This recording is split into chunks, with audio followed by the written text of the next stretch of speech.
Hello friends, welcome back গল্পের আসর। আজ আমি আপনাদেরকে শোনাবো শরৎচন্দ্র চট্টোপাধ্যায়ের লেখা বছর 50 পূর্বের একটা দিনের কাহিনী। এই গল্পটি তো স্কিপ না করে শেষ পর্যন্ত শুনতে থাকুন, আর ভালো লাগলে একটা লাইক, শেয়ার ও কমেন্ট করতে ভুলবেন না। আমার এই নিউ চ্যানেলটিকে সাবস্ক্রাইব করে পাশে থাকবেন। আপনাদের সাথে গল্পটি পাঠে আমি অনামিকা। ঠ্যাঙাড়ের কথা শুনেছে অনেকে, এবং আমাদের মতো যারা বুড়ো তারা দেখেছেও অনেকে। 50-60 বছর আগেও পশ্চিমবাংলায় অর্থাৎ হুগলি, বর্ধমান প্রভৃতি জেলায় এদের উপদ্রব খুব বেশি ছিল। তারও আগে অর্থাৎ ঠাকুমাদের যুগে শুনেছি লোক চলাচলে প্রায় কোনো পথই সন্ধ্যার পরে পথিকের পক্ষে নিরাপদ ছিল না। এই দুর্বৃত্তরা যেমন লোভী ছিল তেমনি ছিল নির্দয়। দল বেঁধে পথের ধারে ঝোপে ঝাড়ে লুকিয়ে থাকতো, আর হাতে থাকতো বড় বড় লাঠি এবং কাঁচা বাঁশের ভারী ছোট ছোট খেটে। তাকে বলতো পাবড়া। পথিক চলে গেলে তার পা লক্ষ্য করে পেছন থেকে ছুঁড়ে মারত সেই পাবড়া। অব্যর্থতার সন্ধান। অতর্কিতে পায়ে চোট খেয়ে সে যখন পথের ওপর মুখ থুবড়ে পড়ত, তখন সকলে ছুটে এসে দুমদাম করে লাঠি মেরে তার জীবন শেষ করত। এর ভাবা চিন্তা বাজবিচার কিছুই নেই। এদের হাতে প্রাণ দিয়েছে এমন অনেক লোককে আমি নিজের চোখেই দেখেছি। ছেলেবেলায় আমার মাছ ধরার বাতিক ছিল খুব বেশি। অবশ্য মস্ত ব্যাপার নয়, পুঁটি, চেলা, এইসব ছোটো ছোটো মাছ। ভোর না হতেই ছিপ হাতে নদীতে গিয়ে হাজির হতাম। আমাদের গ্রামের প্রান্তে হাজা হাজা ক্ষুদ্র নদী, কোথাও কোমরের বেশি জল নেই, সমস্তই শৈবালে সমাচ্ছন্ন। তার মাঝে মাঝে যেখানে একটু ফাঁক, সেখানেই এইসব ছোটো ছোটো মাছ খেলা করে বেড়াতো। বড়শিতে টোপ গেঁথে সেইগুলি ধরাই ছিল আমাদের বড় আনন্দ। একলা নদীর তীরে মাছের সন্ধানে ঘুরতে ঘুরতে কত দিন দেখেছি কাদায় শ্যাওলায় মাখামাখি মানুষের মৃতদেহ। কোনোটার মাথা থেকে হয়তো তখনও রক্ত ঝরে জলটা রাঙা হয়ে গেছে। নদীর দুই তীরেই ঘন বন জঙ্গল। কি জানি কোথাকার মানুষ কোথা থেকে ঠ্যাঙাড়েরা মেরে এনে এই জনবিরল নদীর পাকে পুঁতে দিত। এর জন্য কখনো দেখিনি পুলিশকে আসতে, কখনো দেখিনি গ্রামের কেউ গিয়ে থানায় খবর দিয়েছে। এ ঝঞ্ঝাট কে করে? তারা চিরদিন শুনে আসছে যে পুলিশ ঘাঁটাতে নেই।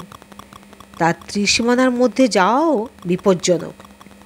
বাঘের মুখে পড়েও দৈবাত বাঁচা যায়, কিন্তু ওদের হাতে কদাচ নয়। কাজেই এ দৃশ্য কারো চোখে পড়ত, আর সে চোখ ফিরিয়া নিঃশব্দে অন্যত্র সরে যেত। তারপরে রাত্রি এলে শেয়ালের দল বেরিয়ে মহা সমারোহে ভোজনাদি শেষ করে নদীর জলে আঁচিয়ে মুখ ধুয়ে ঘরে ফিরে যেত। মরার চিহ্নমাত্র থাকতো না। একদিন আমার নিজেরও হয়তো ওই দশাই ঘটত, কিন্তু ঘটতে পেলে না। সেই গল্পটা বলি। আমার বয়স তখন বছর 12। সকালে ছুটির দিনে ঘরের মধ্যে লুকিয়ে বসে ঘুড়ি তৈরি করছি। কানে গেল ও পাড়ার নয়ন বাগদির গলা। সে আমার ঠাকুমাকে বলছে, গোটা 5 টাকা দাও না দিদি ঠাকুরুন, তোমার নাতিকে দুধ খাইয়ে শোধ দেব। ঠাকুরমা নয়নচাঁদকে বড় ভালোবাসতেন। জিজ্ঞাসা করলেন, হঠাৎ টাকার কি দরকার হলো রে নয়ন? সে বললে, একটি ভালো গরু আনবো দিদি, বসন্তপুরে পিসিমার বাড়ি, পিস্তত ভাই বলে পাঠিয়েছে। 4-5টি গরু সে রাখতে পারছে না, আমাকে একটি দেবে। কিছু নেবে না জানি, তবু গোটা 5 টাকা সঙ্গে থাকা ভালো। ঠাকুরমা আর কিছু না বলে 5টা টাকা এনে তার হাতে দিলেন। সে প্রণাম করে চলে গেল। আমি শুনেছিলাম বসন্তপুরে ভালো ছিপ পাওয়া যায়, সুতরাং নিঃশব্দে তার সঙ্গ নিলাম। মাইল দূর কাঁচা পথ পেরিয়ে গ্র্যান্ড ট্যাঙ্ক রোড ধরে বসন্তপুরে যেতে হয়। মাইলখানে গিয়ে কি জানি কেন হঠাৎ পেছনে চেয়ে নয়ন দেখে আমি। ভয়ানক রাগ করলে, বললে আমার জন্যে সে 10খানা ছিপ কেটে আনবে। তবুও কোনো মতে আমি ফিরে যেতে রাজি হলাম না। অনেক কাকুতি মিনতি করলাম, কিন্তু সে শুনলে না। আমাকে ধরে জোর করে বাড়িতে ফিরিয়ে নিয়ে এলো।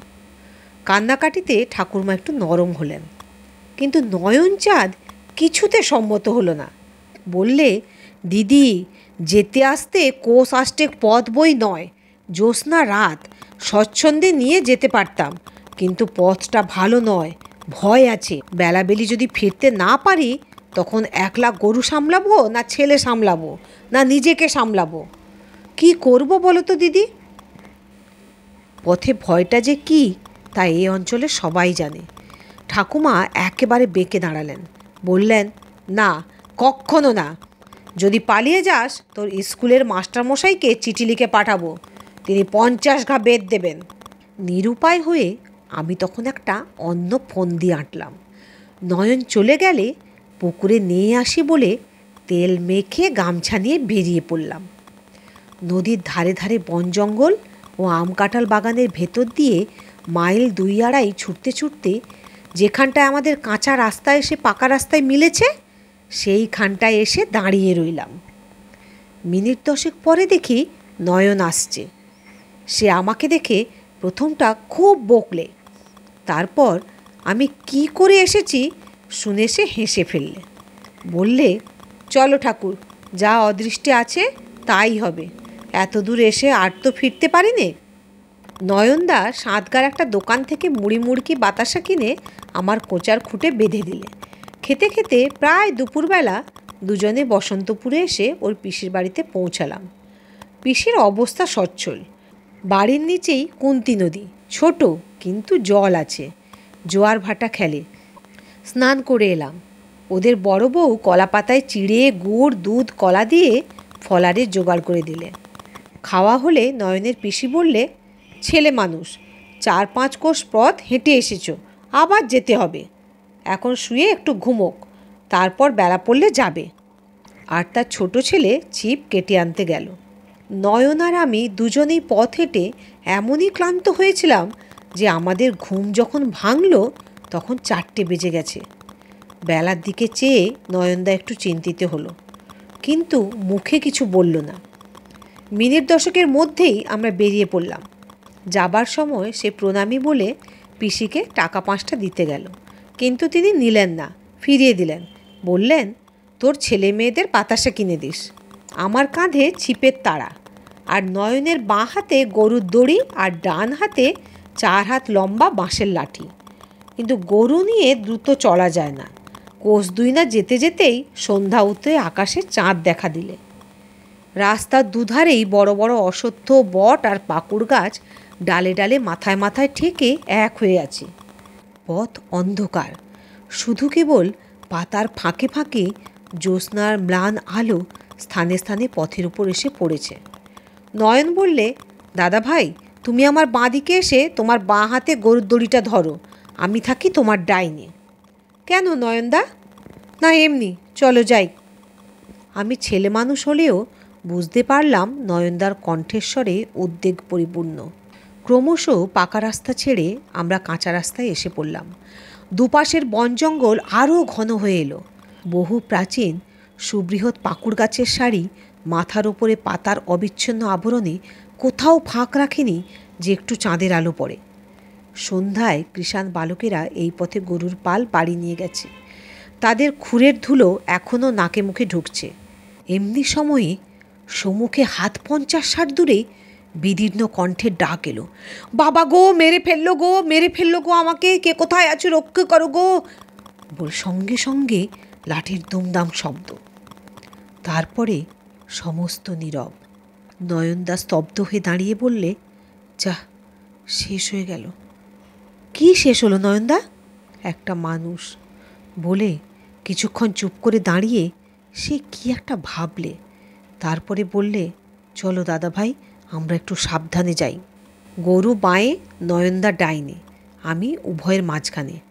ছেলেবেলা থেকে শুনে আসছি, দেখেও আসছি মাঝে মাঝে, সুতরাং বালক হলেও বুঝলাম সমস্ত। কে কোথায় আছো, রক্ষে করো। তখনও দোকানে বাজছে। ভয়ে ভয়ে বললাম, নয়নদা, ওরা যে সব সামনে দাঁড়িয়ে, আমরা যাব কি করে? মারি যদি? না দাদা ভাই, আমি থাকতে মারবে না। ওরা ঠ্যাঙাড়ে কি না, আমাদের দেখলেই পালাবে। ওরা ভারী ভীতু। গরু, আমি ও নয়নচাঁদ 3 জনে ধীরে ধীরে এগোতে লাগলাম। ভয়ে আমার পা কাঁপছে, নিঃশ্বাস ফেলতে পারি নে, এমনি অবস্থা। গাছের ছায়া আর ধুলোর আধারে এতক্ষণ দেখা যায়নি কিছুই। 15-20 হাত এগিয়ে আসতেই চোখে পড়ল জন 5-6 লোক যেন ছুটে গিয়ে পাকুড় গাছের আড়ালে লুকোলো। নয়নদা হঠাৎ দাঁড়িয়ে পড়ে হাঁক দিলে।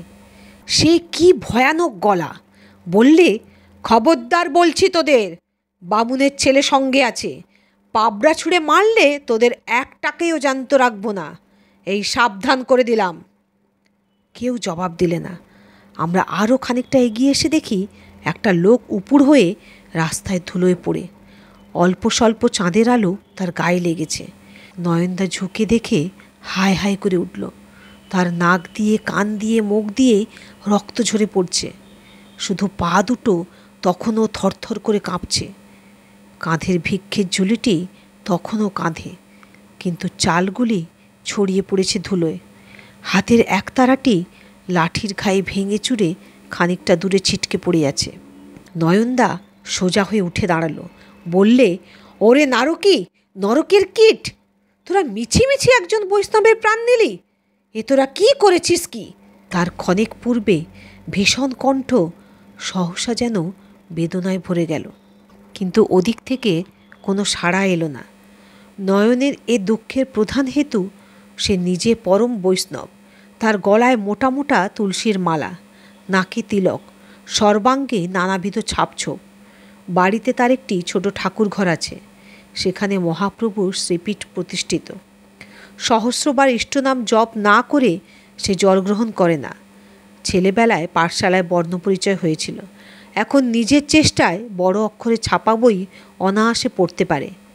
প্রদীপের আলোকে ঠাকুর ঘরে বসে বটতলায় প্রকাশিত বৈষ্ণব ধর্মগ্রন্থ প্রত্যহ অনেক রাত্রি পর্যন্ত সে সুর করে পড়ে। মাংস সে খায় না, সংকল্প আছে ভবিষ্যতে একদিন মাছ পর্যন্ত ছেড়ে দেবে।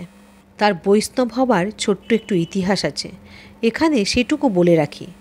এখন তার বয়স 40-এর কাছে, কিন্তু যখন 25-30 ছিল তখন ডাকাতির মামলায় জড়িয়ে সে একবার বছরখানেক হাজতবাস করে। ঠাকুমার এক পিস্তত ভাই ছিলেন জেলার বড় উকিল, তাকে দিয়ে বহু তদবিদ ও অর্থব্যয় করে ঠাকুরমা ওকে খালাস করেন। হাজত থেকে বেরিয়েই সে সোজা নবদ্বীপে চলে যায় এবং তথায় কোনো এক গোস্বামীর কাছে দীক্ষা নিয়ে মাথা মুড়িয়ে তুলসীর মালা ধারণ করে সে দেশে ফেরে। সেদিন থেকে সে গোঁড়া বৈষ্ণব। নয়ন যখন তখন এসে আমার ঠাকুমাকে ভূমিষ্ঠ প্রণাম করে যেত। ব্রাহ্মণের বিধবা স্পর্শ করার অধিকার নেই। যে কোনো একটি গাছের পাতা ছিঁড়ে তার পায়ের কাছে রাখত। তিনি পায়ের বুড়ো আঙুলটি ছুঁয়ে দিলেই সেই পাতাটি সে মাথায় গলায় বারবার বুলিয়ে বলতো, দিদি ঠাকুরুন আশীর্বাদ করো, যেন এবার মরে সৎ জাত হয়েই জন্মাই, যেন হাত দিয়ে তোমার পায়ের ধুলো নিয়ে মাথায় রাখতে পারি। ঠাকুরমা সস্নেহে হেসে বলতেন, নয়ন, আমার আশীর্বাদে তুই এবার বামুন হয়ে জন্মাবি। নয়নের চোখ সজল হয়ে উঠত, বলতো, অত আশা করিনি দিদি, পাপের আমার শেষ নেই, সে কথা আর কেউ না জানুক, তুমি জানো, তোমার কাছে কিছু গোপন করিনি। ঠাকুরমা বলতেন, সব পাপ তোর ক্ষয় হয়ে গেছে নয়ন, তোর মতো ভক্তিমান ভগবত বিশ্বাসী কজন সংসারে আছে, এ পথ কখনো ছাড়িস নে রে, পরকালের ভাবনা নেই তোর। নয়ন চোখ মুছতে মুছতে চলে যেত, আর ঠাকুরমা হেঁকে বলতেন, কাল দুটি প্রসাদ পেয়ে যাস নয়ন, ভুলিস নে যেন। এসব আমি নিজের চোখে কতবার দেখেছি। সুতরাং যে বৈষ্ণবের সে প্রাণপণে সেবা করে, তার হত্যায়ও যে মর্মান্তিক ক্ষুব্ধ ও বিচলিত হবে, তাতে বিস্ময়ের কিছু নেই। বললে, নিরীহ বৈষ্ণব ভিক্ষে করে সন্ধেবেলায় ঘরে ফিরছিল, ওর কাছে কি পাবি যে মেরে ফেললি বলতো? 2 ঘন্টা 4 ঘন্টা, তার বেশি তো নয়। ইচ্ছে করে তোদেরকেও এমনি করে ঠেঙিয়ে মারি। এবার গাছের আড়াল থেকে জবাব এলো, 2 ঘন্টা 4 ঘন্টাই বা দেয় কে রে? তোর 14 পুরুষের ভাগ্যি যে এ যাত্রা বেঁচে গেলি। ধর্ম কথা শোনাতে হবে না, পালা পালা। কথা তার শেষ হতে না হতেই নয়ন যেন বাঘের মতো গর্জে উঠল, বটে রে হারামজাদা, পালাবো তোদের ভয়ে? তখন ট্যাগ থেকে 5টা টাকা বের করে এ হাতের টাকা ঝনঝন করে ও হাতের মুঠোয় নিয়ে বললে, এতগুলো টাকার মায়া ছাড়িস নে, বলে দিলাম, পারিস তো সবাই একসঙ্গে এসে নিয়ে যা, কিন্তু ফের সাবধান করে দিই, আমার বাবা ঠাকুরের গায়ে যদি কুটোর আঁচড়টাও লাগে, তো তোদের সব কটাকে জন্মের মতো রাস্তায় শুইয়ে রেখে তবে ঘরে যাব। শেতলার নয়ন ছাতি আমি, আর কেউ নয়। বলি, নাম শুনেছিস না এমনি লাঠি হাতে ভিখারি মেরে বেড়াস? হারামজাদা, শিয়াল কুকুরের বাচ্চারা। গাছের তলা একেবারে স্তব্ধ। মিনিট দুই স্থির থেকে নয়ন পুনরায় অধিকতর কটু সম্ভাষণে হাঁক দিলে, কী রে, আসবি না টাকাগুলো ট্যাকে নিয়েই ঘরে যাব? কোনো জবাব নেই। পথের ওপরে 2-3 গোছা পাবড়া পড়েছিল। নয়ন একে একে কুড়িয়ে সেগুলো সংগ্রহ করে বলল, চলো দাদা, এবার ঘরে যাই। রাত হয়ে এলো। তোমার ঠাকুমা হয়তো কত ভাবছেন। ওরা সব শেয়াল কুকুরের ছানা বই তো নয়, মানুষের কাছে আসবে কেন? তুমি এক গাছা ছিপ হাতে তেড়ে গেলেও সবাই ছুটে পালাবে দাদা ভাই। ইতিমধ্যেই আমার ভয় ঘুচে সাহস বেড়ে গিয়েছিল। বললাম, যাবো তেড়ে নয়নদা? নয়ন হেসে ফেললে, বললে, থাকগে দাদা, কাজ নেই, কামড়ে দিতে পারে। আবার আমরা পথ চলতে লাগলাম। নয়নের মুখে কথা নেই। আমার একটা প্রশ্নেরও সে হাঁ বা না ছাড়া জবাব দেয় না। খানিকটা এগিয়েই একটা বড় গাছতলার অন্ধকার ছায়ায় এসে সে থমকে দাঁড়ালো। বলল, না দাদা ভাই, চোখে দেখে ছেড়ে দেওয়া যাবে না। বামুন বৈষ্ণবে প্রাণ নেওয়ার শোধ আমি দেব। কি করে শোধ নেবে নয়নদা? এক বেটাকেও কি ধরতে পারবো না? তখন দুজনে মিলে তারেও ঠেঙিয়ে মারব। ঠেঙিয়ে মারার আনন্দে আমি প্রায় আত্মহারা হয়ে উঠলাম, একটা নতুন ধরনের খেলার মতো। ওদের সম্বন্ধে কত ভয়ঙ্কর কথাই না শুনেছিলাম, কিন্তু সব মিছে। নয়নদা যেতে দিলে না, নইলে আমিই তেড়ে গিয়ে নিশ্চয়ই একটাকে ধরে ফেলতে পারতাম। বললাম, নয়নদা, তুমি বেশ করে এক বেটাকে ধরে থেকো, আমি একাই ঠেঙিয়ে মারব। কিন্তু আমার ছিপ যদি ভেঙে যায়? নয়ন পুনরায় হেসে ফেললে। ছিপের ঘায়ে মরবে না দাদা, এই লাঠিটা নাও।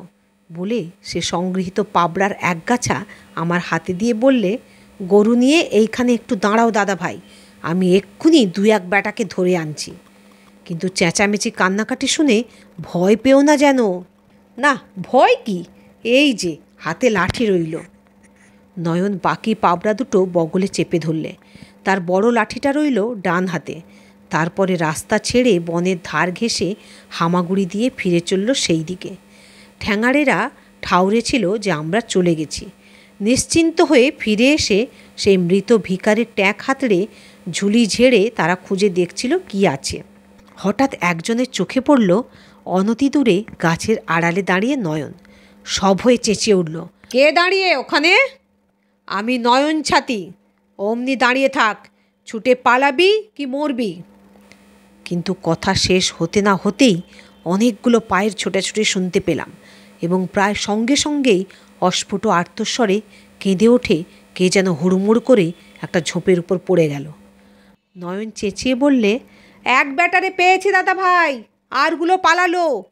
শুভ সংবাদে সেইখানে দাঁড়িয়ে লাফাতে লাগলাম। আমি চেঁচিয়ে বললাম, ওরে ধরে আনো নয়নদা, আমি ঠেঙিয়ে মারবো, তুমি মেরে ফেলো না যেন। না দাদা, তুমিই মেরো। আবার একটা করুণ ধ্বনি কানে এলো। বোধ করি নয়নের লাঠির খোঁচার ফল। মিনিট 2 পরে দেখি একটা লোক খোঁড়াতে খোঁড়াতে আসছে। তার পেছনে নয়নচাঁদ। কাছে এসে হাউমাউ করে কেঁদে উঠে আমার পা জড়িয়ে ধরল। নয়ন টান মেরে তারে তুলে দাঁড় করালে। এখন তার মূর্তি দেখে আমি ভয়ে শিউরে উঠলাম। মুখে তার কালি মাখানো, তাতে সাদা সাদা চুনের ফোঁটা দেওয়া, যেমন রোগা তেমনি লম্বা, পরনে শতচ্ছিন্ন ন্যাকড়া। তখনও কাঁদছিল। তার গালে নয়ন প্রচণ্ড এক চড় মেরে বললে, চুপ কর হারামজাদা, যা জিজ্ঞাসা করি সত্যি জবাব দে। কজন ছিলি? তাদের কি নাম? কোথায় ঘর বল? লোকটা প্রথমে বলতে চায় না, কিন্তু পিঠে একটা গুঁতো খেয়ে সঙ্গীদের নাম ধাম গড়গড় করে বলে গেল। নয়ন বললে, মনে থাকবে, ভুলবো না। এখন বল, বৈষ্ণব ঠাকুর পড়ে গেলে তুই নিজে ক ঘা বাড়ি দিয়েছিলি? 5-7 ঘা হবে বোধ হয়। নয়নচাঁদ দাঁত কড়মড় করে বললে, আচ্ছা, 5-7 ঘাই সই। এবার ঠিক তেমনি করে শো, যেমন করে বৈষ্ণব ঠাকুরকে শুয়ে থাকতে দেখলাম। দাদা ভাই, এগিয়ে এসো। এই খেটে দিয়ে 5-7 ঘাই সাবার করা চাই, কিন্তু দেখব কেমন তোমার হাতের জোর। তুই বেটা দেরি করছিস কেন?